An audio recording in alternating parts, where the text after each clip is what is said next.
I'm going to tell you how to avoid my second biggest genealogy mistake in this episode of The Road to Your Family History.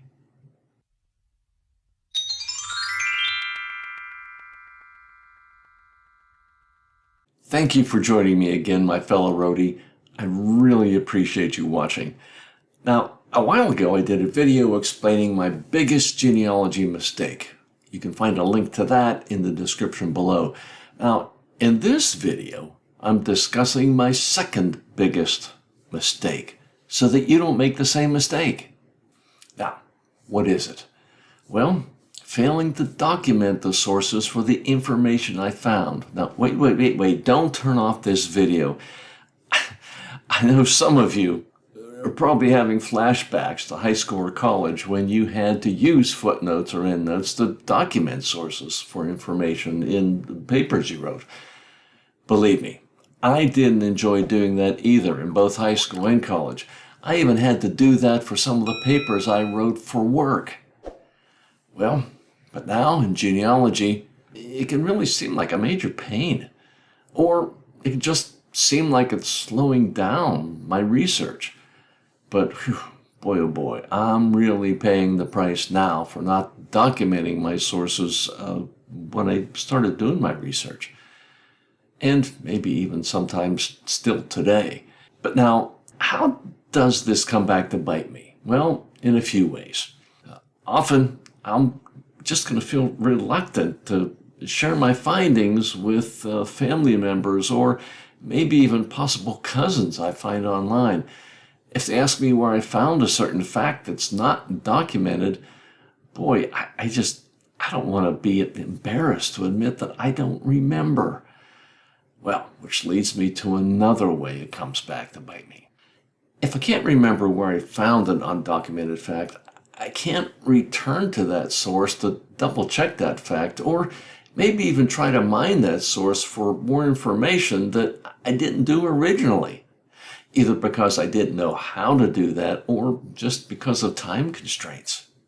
Plus, I can't compare undocumented facts with contradicting facts that I found along the way, whether or not they're documented. So, fellow roadie, now that you know how failing to document my sources is negatively affecting me even today, I don't want that to happen to you. Now, you may be asking, but Greg, how do I document my sources? This is not a full-fledged video on how to document your sources, but I will give you a few hints, okay? The easiest way is to use a genealogy database program like Roots Magic or Legacy that has source templates. In fact, there should be just about all genealogy programs should have source templates. I mean, you just pick the type of source you have, and the program will have you fill in the blanks about that source. Then it will automatically format that information for you into a standard footnote or bibliography entry. Wow, easy, right?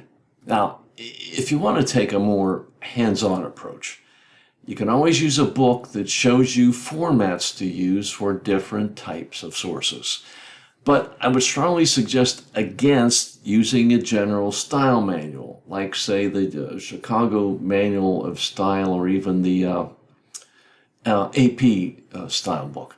Now, don't get me wrong, these are great books, but they just don't address genealogy-specific sources, like death records, cemetery headstones, interviews with your family members, census records, and many, many more.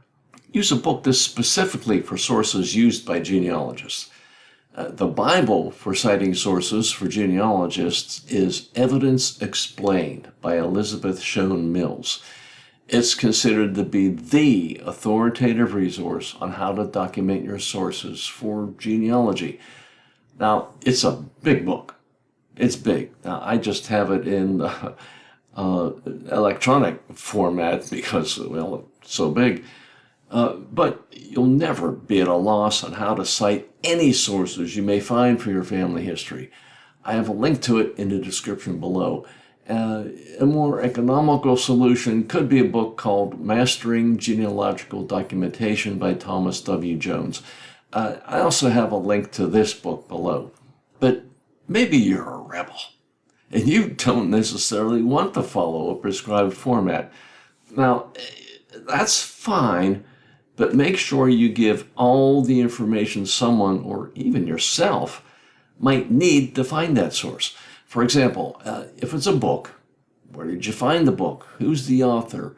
What's the title? Who published the book? When was it published? On what page did you find the information? Everything needed to find the book and the fact of interest.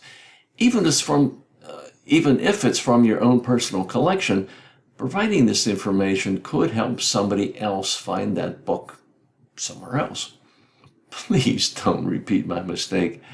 I'm still trying to recover from the many times I did not document my sources.